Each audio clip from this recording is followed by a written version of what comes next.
In January 2023, I decided to launch my third business, and I had a beautiful Proforma. It was color-coded, it was accurate, it was precise, it was detailed, it was all the things you want in a Proforma, but it was also wildly wrong. And by the end of 2024, I had lost nearly $500,000 on this new business venture. And I was starting to wonder, did I just make a colossal mistake? My name is Scott Monday, and I'm a serial entrepreneur. And at the time, I was running Kitchen and Bath Crate, a successful residential remodeling company in California's Central Valley. TBS, Trinity Builder Solutions, was our attempt to move into the commercial stone market, serving primarily multifamily and retail and senior housing and things like that. It was a new industry, it was a new model, and at 43 years old, it was a fresh start for me as an entrepreneur. I couldn't wait to get it going. Let me walk you through the TBS story before we dive into the lessons. So, January 2023, I pack up my office at Kitchen and Bath Crate, I move 2 buildings over on our campus, and I bring 1 key team member over to help me start. Then mid-2023, the first gut punch. I get back from a vacation, and what's waiting for me on my desk? A letter of resignation from that key team member I brought over to help me start. It was not the way you wanted to begin a new business. After he left, we also found some skeletons in the closet we had to fix.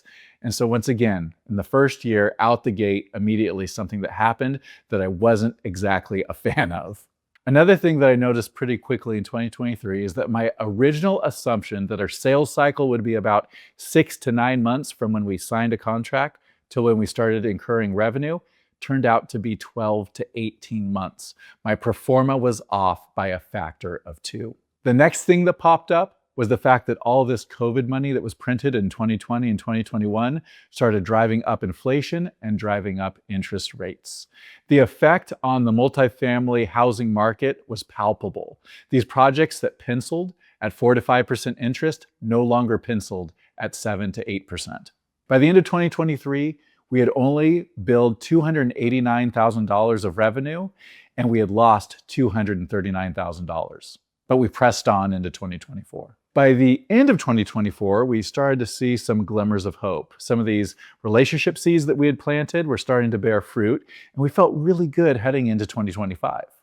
Alas, we still finished 2024 in the red to the tune of $279,000. That's right, we lost more in year 2 than we did in year 1.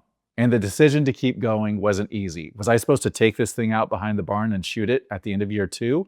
Should I put my effort back on Kitchen and Bath Crate? We decided to press forward and give it a little bit more gas in 2025. But by mid-2025, it was more of the same. I had to make a super difficult call to let go of a key employee in order to try to get the business back in the black. Then, at the end of 2025, it was like a switch flipped. All of a sudden, these relationship seeds we'd been planting started to blossom. We brought on commercial tile as another service.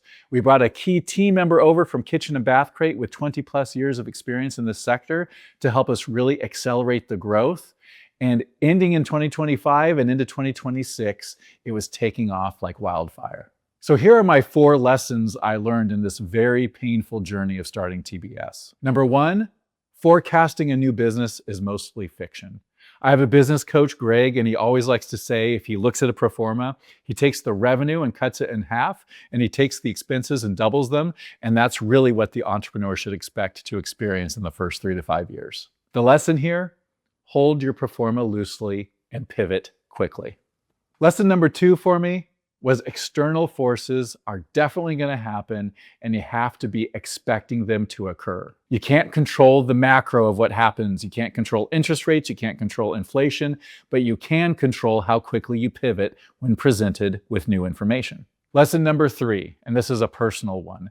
Starting a new business at 43 years old is dramatically different than starting one at 28 years old. At 43, I was smarter, kind of, more wisdom, more experience, more cash, more people, more resources. But what I didn't have is that same passion that I had for starting a business that I had at age 28. At age 28, if I didn't make this business work, we weren't eating. That just simply wasn't the case at age 43. So here's the bottom line. Starting a new business from scratch is much easier when you're dumber, but you are maniacally driven. So the 4th lesson I learned is that relationships matter just as much in business to business as they do in business to consumer. You see, I assumed we were entering a low bid wins sector, where it only mattered if your price was low, and relationships were something that didn't even really come into play. And I was really wrong in that.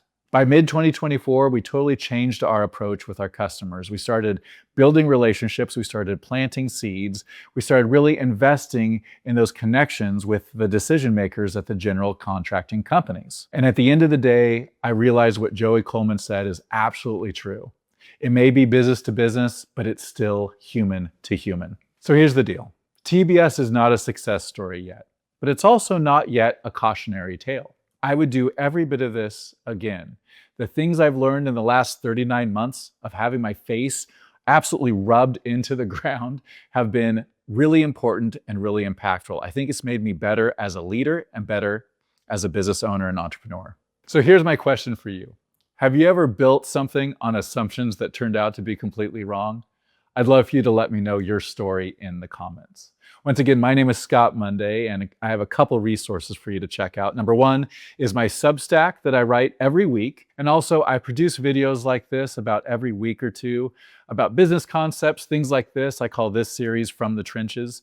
I would love to have you check those out and learn with me along the way in the years to come. Thanks for watching this video.